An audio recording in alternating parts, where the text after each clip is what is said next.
ওই ফেরেশতারা ডাক দিয়া বলবে, হে আল্লাহর বান্দা, তোমাকে তো এখন আসল বাড়িতে নিয়ে যাওয়া হবে, তুমি বলো না তোমার কবরের আপন কে হবে?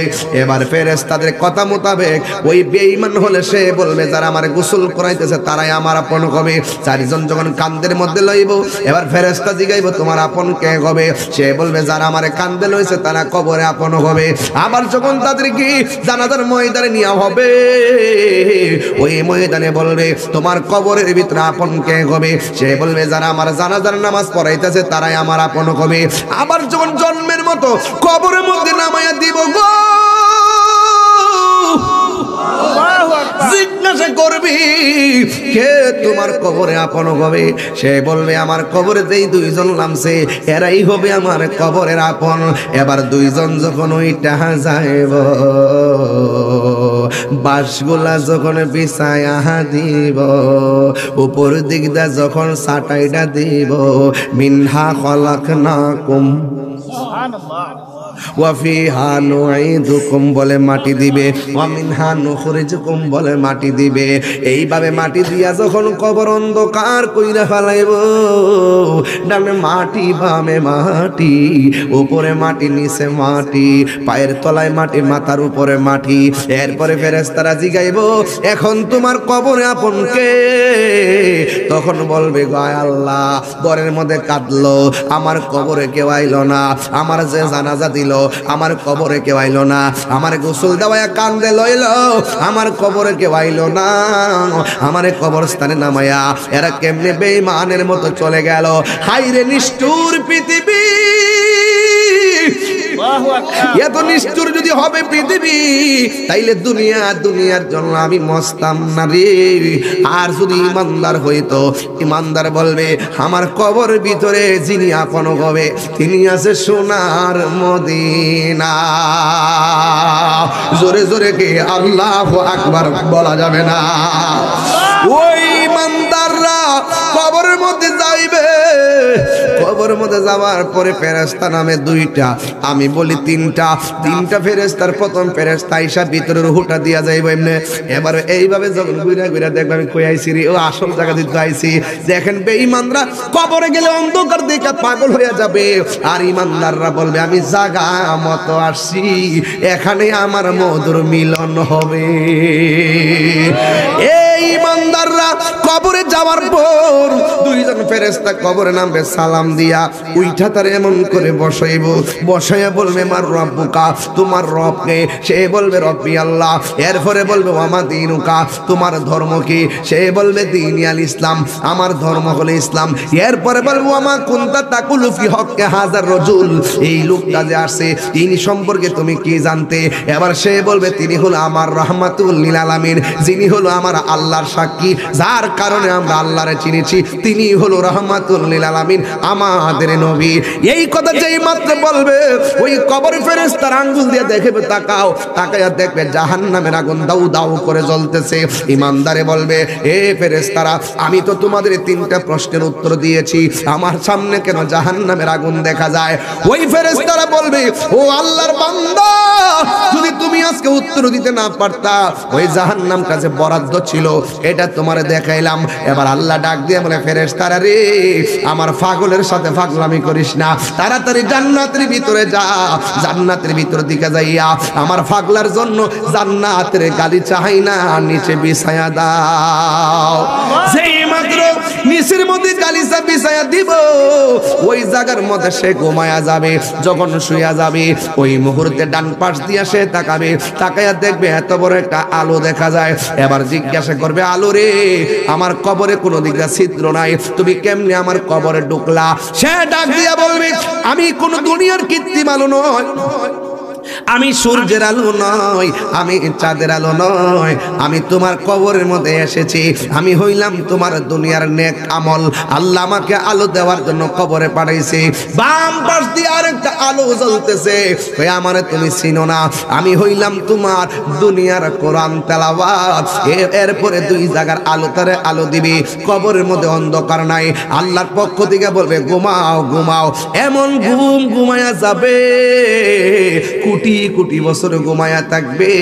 একমাত্র ইসরাফিলের সিংহা ফু দেওয়ার সময় ওই মুহূর্তে তার ঘুমটা ভাঙবে। এরপরে সে কি বলবে জানেননি?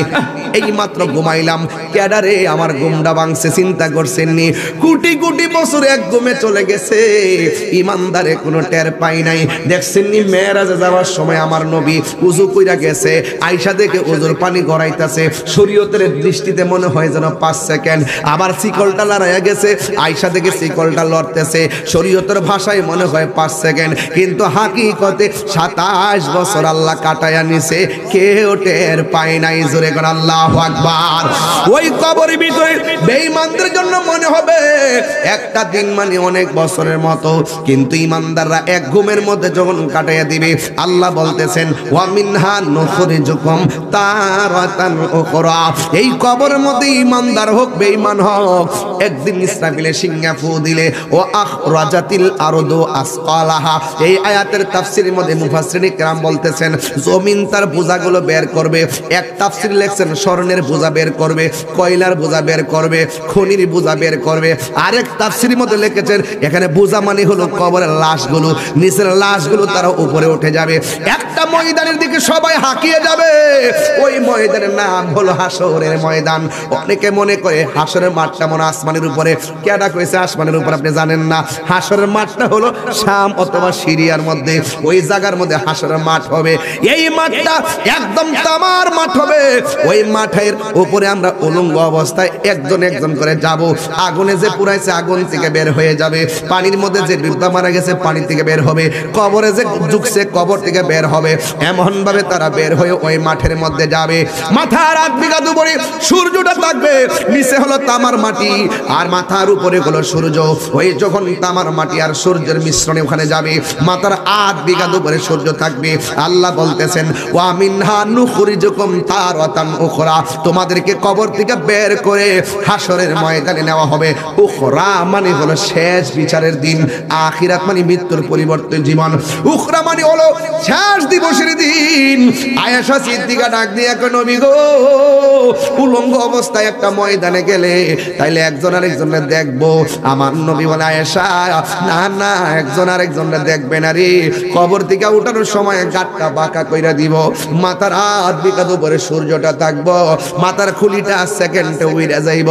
কেউ গিরা পানিতে সাঁতার কাটবে, কেউ হাঁটু পানিতে সাঁতার কাটবে, কেউ কোমর পানিতে সাঁতার কাটবে, কেউ গলা পানিতে সাঁতার কাটবে। যার গুনাহ যেমন তার শরীর থেকে পানি ঝরব তেমন। ঠিক এই পানিটা কেমন জানেননি? দুনিয়ার আগুনটা যত গরম, এর চাইতে 70 গুণ গরম হলো সেই পানিটা। ওই পানির মধ্যে পা দিয়া দাঁড়ায়া থাকবো 100 বছর, 50,000 বছর দাঁড়ায়া থাকবো।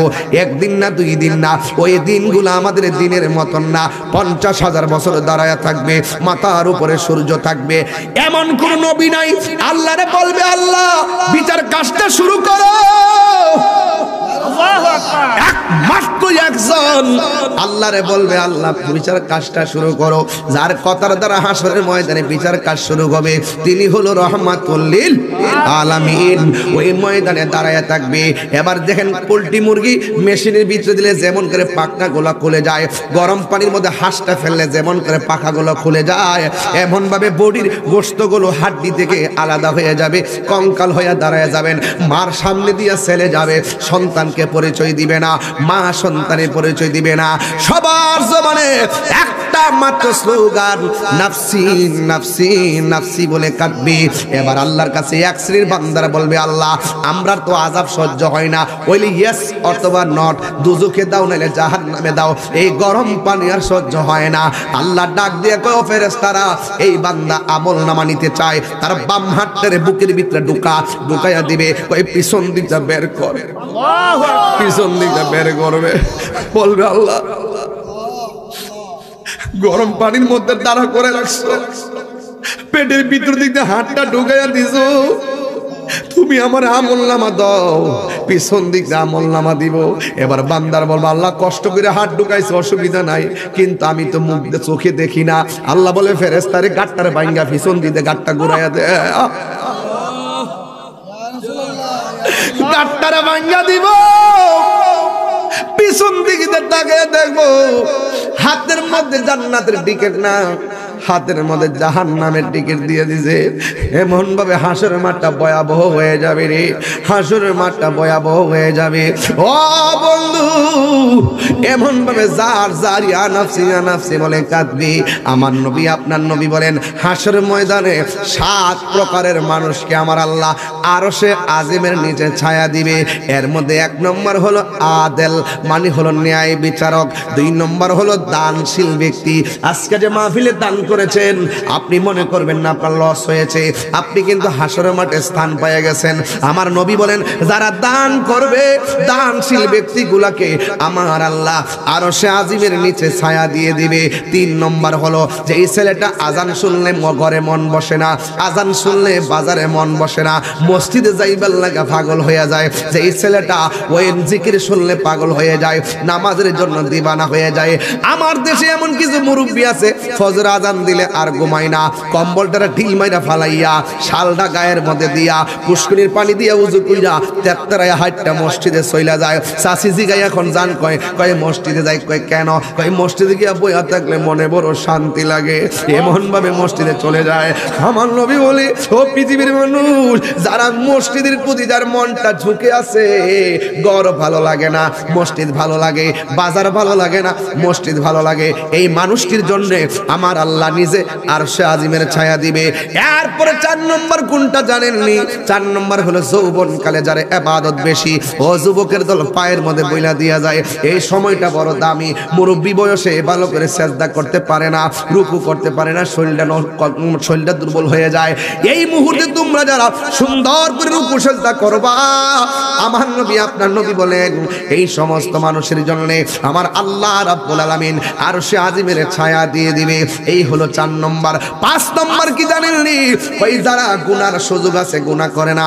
একটা মেয়েকে আমার পছন্দ হয়েছে, মেয়েটাকে আমি দেখলাম, দেখার পরে তারে প্রপোজ করলাম, প্রপোজ করার পরে তার একটা জংলাই নিলাম, জংলাই নেওয়ার পরে তার কাপড় চোপড় খুল্লা ফালাইলাম, খুল্লা ফালার পরে তার উপরে লাফায়া পড়লাম।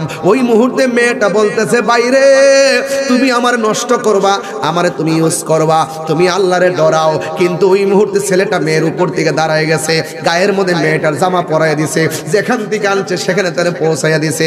অথবা ধরেন একটা মদের বোতল দরজা লাগাইয়া দিলেন, জানালা লাগাইয়া দিলেন, ঘরের ভিতরে মদ পান করার সুযোগ আছে, মাও দেখবে না, বাপও দেখবে না, বন্ধু বান্ধব কেউ দেখবে না।